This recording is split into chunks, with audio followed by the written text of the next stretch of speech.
Você sabe qual é o valor que o teu cliente busca quando ele procura o teu serviço ou o teu produto? Sendo ele um cliente interno ou um cliente externo?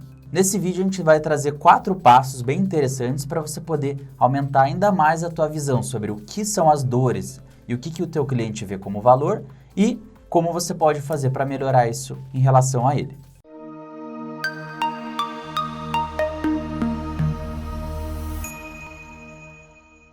A primeira virtude que você tem que ter quando você vai querer resolver essa situação e aumentar o valor do seu cliente é a empatia.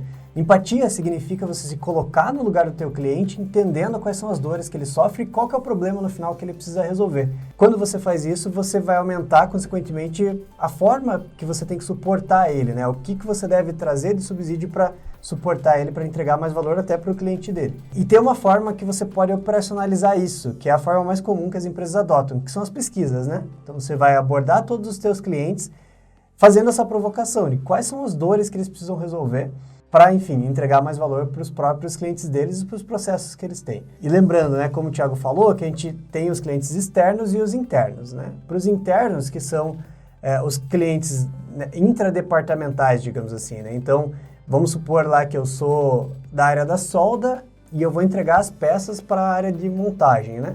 Existe uma série de parâmetros que eu tenho que seguir para que a área de montagem consiga, né, fazer o processo de uma forma mais rápida, enfim, atender melhor o valor que ele tem do cliente dele. Entendendo isso, a gente consegue organizar melhor o nosso processo e a forma das nossas saídas do processo para que ele tenha também um valor melhor para o próprio cliente dele. Tendo essas pesquisas, você vai ter um dado que eles são valiosíssimos, assim, para você conseguir definir melhor os seus processos e a forma mesmo como você consegue atendê-los melhor. Inclusive, a gente já participou de consultorias, né, que a empresa fazia pesquisas com os clientes internos e com os clientes externos. Então, fazia com ambas as situações, né, ambos os tipos de clientes. E quando a gente fala de cliente interno, não é só numa fábrica, né, entre solda e montagem, por exemplo. Pode ser num processo administrativo também, né? Eu tenho uma área financeira que é fornecedora de uma área, ou só uma área de compras que é fornecedora de uma área financeira, não sei. Então, você mapeando o teu fluxo de processos administrativos, você consegue também entender, né, quem é cliente de quem ali e conseguir ver e fazer essas pesquisas internas. A gente participou de consultorias numa empresa que fazia isso, né? Então, pegava todas as áreas internas e a cada 6 meses fazia uma pesquisa entre áreas para entender o que cada uma área estava achando da outra, receber feedback, assim entender as dores dos clientes internos e conseguir depois propor melhorias. Isso pode ser feito para os clientes externos também, né? Isso já é bastante comum. Não, e um ponto interessante com relação às pesquisas é que é legal você sempre colocar perguntas abertas também. Não só colocar perguntas fechadas. É claro, perguntas fechadas às vezes são legais para você entender qual que está sendo a tua variação de nota, digamos assim, com relação a cada parâmetro que você define. Mas com perguntas abertas, você consegue fazer com que a pessoa reflita mesmo sobre aquele processo, sobre o que ela quer mesmo obter daquilo, para daí você ter esse dado mais valioso para definir a melhor forma do teu processo. E nesse ponto interessante também, né, aquele negócio, você, às vezes, nem o próprio cliente sabe o que ele quer, então tem que pensar nisso também, né? Às vezes você recebe ali as respostas, você tem que filtrar para propor uma solução. Aquele negócio, né, se lá em 1800 e pouco você falasse para as pessoas, né, o que vocês querem? Eles iam falar cavalos mais rápidos, eles nunca iam falar de carros, então você tem que também pensar nisso, né? O que realmente qual que é a dor dele? Talvez ele fale que ele quer uma coisa, mas na verdade é só para suprir uma dor que você pode suprir de outra forma. Isso, então o foco dessas pesquisas deve ser muito mais na dor que ele sofre do que propriamente no que é valor para ele, porque na maioria dos casos ele não vai saber exatamente dizer qual que é o valor para ele. Se você focar na dor, você vai ter um subsídio bem importante para você tomar ação. Aí feito isso, o segundo passo, o que é? É você fazer a análise de causa raiz. Então, você entendeu ali, fez a pesquisa, viu as dores. Mas muitas vezes as dores eles são um sintoma de um problema. Você tem que tentar fazer uma análise de causa raiz para entender qual é a causa real, né? A causa do problema. Para isso existe uma metodologia, se chama 5 porquês. Essa é uma das metodologias mais usadas para análise de causa raiz. E a gente trouxe um exemplo aqui para vocês. Então, digamos que você está numa empresa e você tem uma área lá, por exemplo, de usinagem que tem um monte de máquina. E você tem uma área de manutenção. Então, a área de manutenção, ela e a área de usinagem, uma é fornecedor e cliente do outro internamente, né? Então, a área de usinagem é cliente da área de manutenção, que faz o serviço de manutenção para ela. E, digamos que um certo dia a gente olha lá e deu um problema. Então, o motor da máquina queimou. Então, você precisa, essa é a dor do teu cliente. O motor queimou, ele parou, ele não está conseguindo mais operar a máquina. Você precisa fazer uma análise de causa raiz para conseguir entender qual que é a causa disso. Não adianta eu só chegar, vou trocar o motor, pronto. O próximo pode queimar também. Então, tem que ser feita uma análise de causa raiz de cada uma dessas dores para você chegar na causa real. Então, vamos dar um exemplo aqui dos 5 porquês. Os 5 porquês é uma metodologia de você perguntar porquê várias vezes até você chegar na causa raiz. E isso pode ser, então, menos vezes ou mais vezes. Às vezes você vai ter que perguntar 8 porquês. Às vezes você vai perguntar só 4 e já foi o suficiente. Então, vamos ver esse exemplo. Então, por que o motor queimou? Eles foram lá e verificaram, porque houve um sobreaquecimento do motor. Por que houve esse sobreaquecimento? Eles verificaram que a temperatura, então talvez eles viram a medição lá do sensor e viram, a temperatura de trabalho está muito alta. E por que estava muito alta? Por falta de ventilação. Então eles foram olhar in loco, né, no local lá de trabalho e viram que estava faltando ventilação. Mas por que faltava? Porque a área do motor estava obstruída, eu não tinha o motor numa área aberta o suficiente para ele ventilar. E por quê? Porque tinha um armário encostado no motor. Então, chegou lá, a gente tinha essa situação, um motor e um armário colado no motor ali. Então, isso era o problema, era a causa raiz. Então, eles viram que tinha que atacar isso, tirar aquele armário dali para dar ventilação no motor.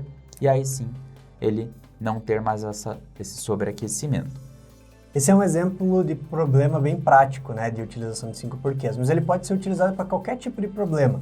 Essa é uma metodologia universal que várias empresas utilizam para coisas de qualquer âmbito, né?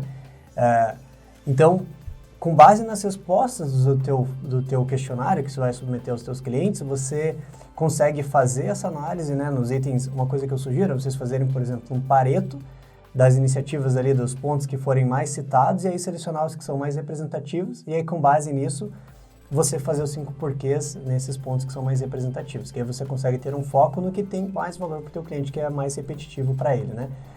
Então, com isso, você vai gerar uns 5 porquês, aí você vai ver como que você consegue melhorar o teu processo para atender melhor o processo dele. 5 porquês por si só ele não resolve nada, né? Mas com base nele, você vai tomar ações concretas para melhorar o seu processo para resolver aquele problema de forma definitiva.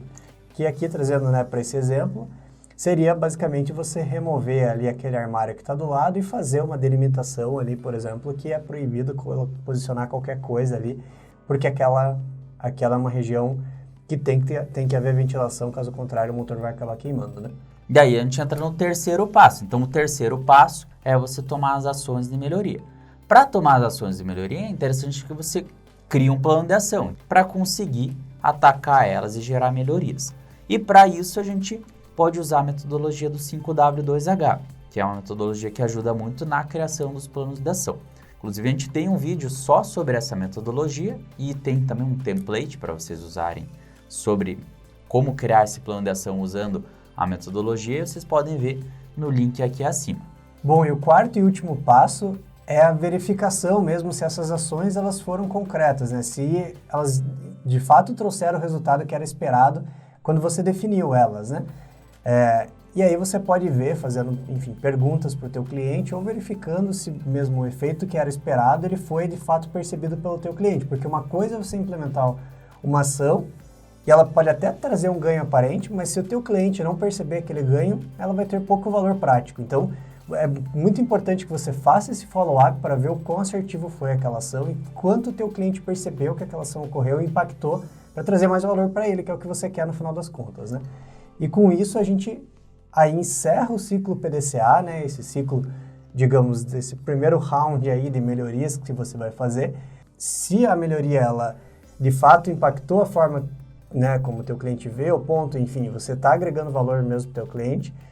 É importante você padronizar e aí, na sequência, reiniciar o ciclo para fazer novas melhorias, né? Porque uma vez que você tem um estado, o que você vai perceber é que, às vezes, aquele problema que afligiu o teu cliente lá atrás, depois que você implementou as melhorias, ele não existe mais, mas deu lugar a outros problemas que são tão importantes quanto. Então, refazendo esse ciclo, você começa a, né, alcançar níveis de excelência cada vez maiores e vai atender o teu cliente cada vez melhor, seja ele interno ou externo.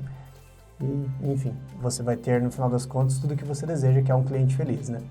Inclusive, esse é um dos pontos que faz com que certas startups cresçam muito rápido, porque elas pegam esse ciclo e fazem muito rápido. Então, eles fazem diversas iterações de ver o que o cliente fazer, né, fazer um produto, fazer um serviço, testar com o cliente, ver, ter o feedback dele, ver o que não deu certo, ver o que deu e ir girando essa roda muito rápido para ir evoluindo cada vez mais.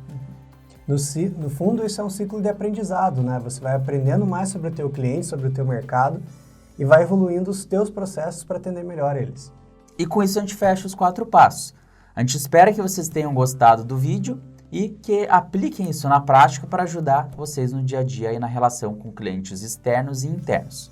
E deixem a gente saber se essas dicas que a gente tem passado, elas estão sendo assertivas e estão trazendo mais valor para os teus clientes. A gente gosta muito de ver. Afinal de contas, vocês são os nossos clientes. E se vocês gostaram desse vídeo, curtam e compartilhem. Assim a gente expande o conhecimento para mais pessoas.